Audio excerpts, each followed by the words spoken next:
tout est mort, il n'y a plus vraiment de bruit, il n'y a plus d'oiseaux qui chantent. Donc c'est vrai que l'impression est quand même assez particulière. C'est même émouvant, je dirais, de voir ce paysage-là.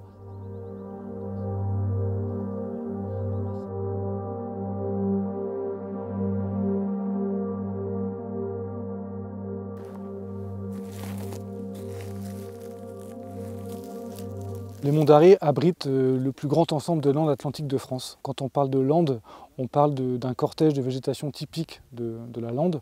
On va notamment retrouver la Molinie, qui est un herbacé qui fleurit au printemps. On a de la bruyère et de l'ajonc. On avait vraiment le cortège ici de ces trois espèces floristiques présents sur les Monts d'Arrée. Au sol, on retrouve les vestiges principalement des ajoncs. Et puis là, on devine la bruyère qui est calcinée et la Molinie qui était à côté. Si on revient sur les oiseaux, les oiseaux emblématiques dont on a parlé là, alors on a eu des inquiétudes par rapport à ces espèces puisque ce sont des oiseaux qui nichent au sol. Bon, on a vite été rassurés puisque la période de reproduction débute en mars et les jeunes commencent à pouvoir voler à partir de fin juin, début juillet. On estime que pour ces trois espèces d'oiseaux, donc les deux busards et le courlis, on estime que les familles ont pu s'envoler au moment de l'incendie.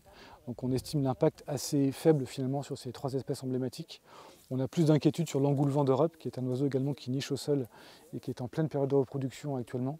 Donc là, on n'a pas pu évaluer encore précisément l'impact, mais on pense qu'il y aura forcément un impact certain sur cet oiseau. Après, on pense aussi que la microfaune va être impactée. Les petits insectes, les petits mammifères qui ont peut-être eu moins de chance que d'autres pour se déplacer sur des grandes distances, je pense qu'il y a eu des impacts aussi certains là-dessus. Après, tout ce qui est grand gibier, je pense que là, on pense en tout cas qu'ils sont en mesure de se déplacer. Ils ont pu sans doute retrouver des zones de refuge ailleurs, à côté du site impacté par l'incendie.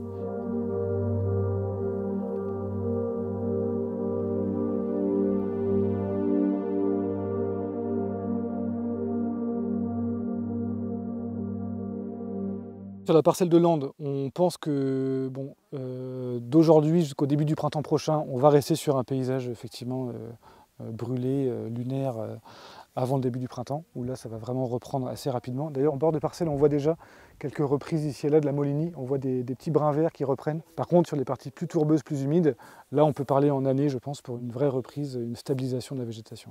Le plus compliqué pour moi c'est vraiment aujourd'hui c'est pas tant sur les enjeux biodiversité, parce qu'on sait que la nature va reprendre ses droits sans doute rapidement, c'est plus sur le volet agricole. Vraiment là on a des urgences assez fortes, je dirais, pour accompagner les agriculteurs qui ont été touchés et vraiment leur proposer des solutions et faire en sorte qu'ils ne soient pas trop impactés sur du trop long terme suite à cet incendie, quoi.